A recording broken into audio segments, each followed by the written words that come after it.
Mainit-init na naman ang usapan dito sa Pi Network community matapos pong kumalat ang balita tungkol sa bagong partnership ni Chainlink at ni Mastercard. Ang tanong ngayon ay may kinalaman ba talaga si Pi Network sa deal na ito?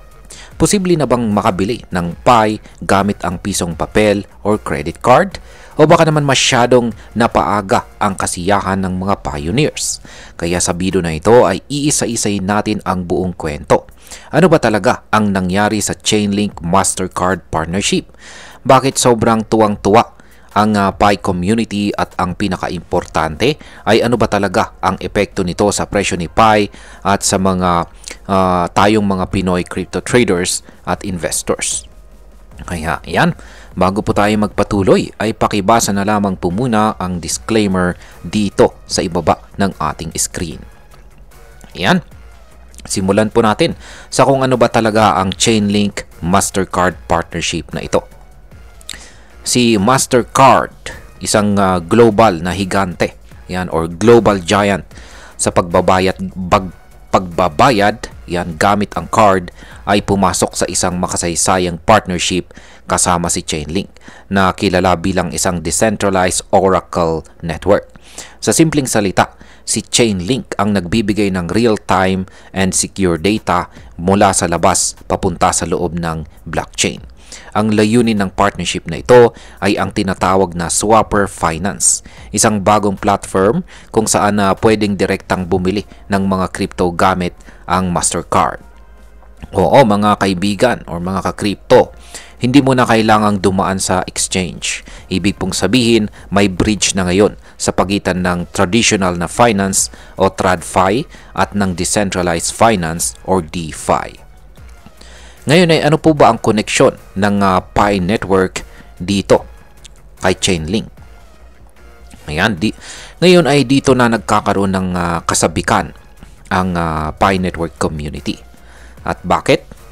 Kasi bago pa man mai-announce ang deal na ito, si Pi Network ay na-integrate na sa Chainlink data streams. Ibig sabihin ang real-time na presyo ni Pi ay nakalista na sa platform ni Chainlink.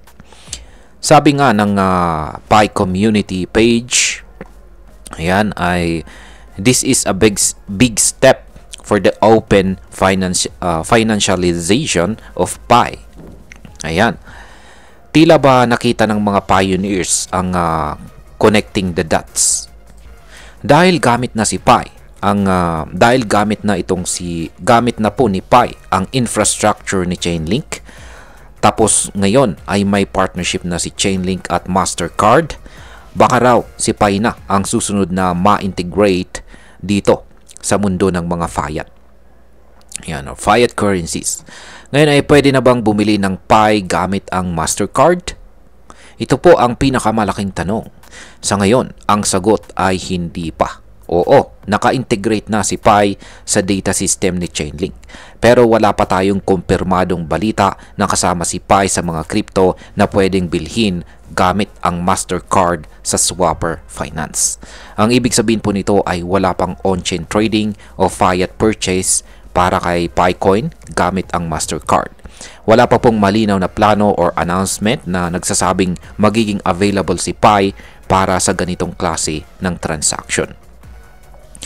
Ngayon, ang sunod po nating tanong dito ay bakit naman po sobrang excited ang mga pioneers? Yan, para po sa mga matagal nang umaasa at nagtitiis sa pagmina gamit po ang Pi araw-araw, ang balitang ito ay tila validation ng kanilang tiyaga. Mahigit 60 million na ang users ni Pi Network sa buong mundo at halos lahat sila ay naghihintay na ng fully tradable itong si Pi. Kaya noong narinig nila na ginagamit ni Mastercard ang infrastructure na gamit na rin ni Pi, para bang may pag-asa na silang makakita ng tunay na presyo, tunay na liquidity at marahil ay tunay na kita. Dagdag pa dyan ay may mga prominent voices sa Pi community tulad po ni Jatin Gupta at si Mr. Spock Pi na nagsasabing this isn't just a win for crypto, it's a giant leap for Pi Network. Para sa kanya, parang kasabwat na si Mastercard sa plano nilang financial inclusion gamit si PiCoin. Yan, ngayon ay tumaas nga ba ang presyo ni Pi dahil dito? Ayan. Sumipa po na pataas si PiCoin nitong mga nakaraang araw. Umakyat siya ng mahigit 30% ayon sa datos mula sa OKX.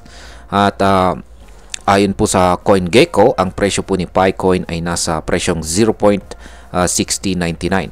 Halos 15% ang kanyang itinaas sa loob lamang ng isang araw. At ang tanong ay, justified ba ang hype na ito? At ang sagot ng ilang eksperto or ilang analyst ay baka hindi pa. Ipinunto po nila na noong April ay sinama na rin ni Chainlink ang 22. Yan, 22 ibang mga tokens sa data stream service nila. Kabilang sina OMG, NEO at RVN. Kaya yan po, nakikita po natin dito yung 22 new data stream. Pero wala sa mga ito ang nagkaroon ng matinding galaw sa market tulad ng kay Pi. Ibig pong sabihin ay hindi automatic na naka-integrate ka sa Chainlink ay bigla kang magiging usable sa fiat dito sa mundo ng fiat. Ngayon ay may real world use case na ba itong si PiCoin? Sa kasalukuyan, wala pa ring full access si PiCoin sa mga centralized exchanges, particular po sa mga malalaking centralized exchange na tulad ni Binance, KuCoin at saka Coinbase. Wala pa rin pong malinaw na on-chain trading o fiat withdrawal options para sa mga PiCoin holdings natin. Kaya yes, may testnet, may barter community, may mga developers, pero ang actual financial utility ay nananatiling theoretical. Hindi pa ito garantisado o napapatunayan sa malaking scale. Ngayon ay pag-usapan na po natin ang posibleng epekto nito para sa atin bilang mga Pinoy crypto traders at investors ni Pi Network. Para sa atin ay marami po ang kung saan ay marami po ang naging early adopter ni Pi Network ay ayan, marami po sa atin ang nagmina yan or nagmimina araw-araw sa app na ito kahit hindi pa tiyak ang kapalit. Dahil dito ay malaking bagay sa atin ang balita tungkol dito sa Chainlink at saka Mastercard. Pero mahalaga ring manatili tayong realistic. Oo, masarap na mangarap at umasa. Pero hindi pa rin natin dapat ibenta ang ating pag-asa sa hype lamang. Ang pinakamalaga ay ang real use case at saka real adoption. Hindi lamang po ang mga tweet or community excitement. Kung sakaling magkaroon po ng tunay na fiat access si PiCoin gamit ang Mastercard, malaking tulong ito sa financial inclusion ng mga hindi makapasok sa bangko. Isang panaginip na talagang babagay sa maraming mga Pinoy. Pero hanggang ngayon ay wala pa tayo sa puntong ito. At bilang panghuli, ang masasabi ko naman tungkol dito ay bilang isang crypto enthusiast at saka ayan, masasabi ko na ang excitement ng Pi community ay tunay at nakakahawa. Ngunit dapat po nating tandaan na ang tunay na tagumpay sa crypto ay hindi lang nakukuha sa hype.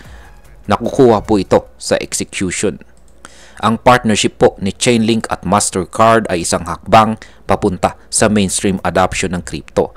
Pero ang pagiging bahagi po ni Pi sa ecosystem na ito ay hindi pa sigurado. Kung ikaw po ay Pi holder o pioneer, huwag kang mawalan ng pag-asa.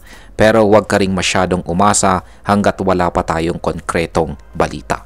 Panatilihin po natin ang pag-aaral, bantayan po natin ang mga developments at maging handa po tayo sa anuman dahil ang mundo po ng crypto ay mabilis, unpredictable at puno ng sorpresa. At ayan, hanggang dito na lamang po tayo sa video na ito mga ka-crypto. Marami pong salamat sa panonood, ingat po tayo lagi at God bless po sa ating lahat.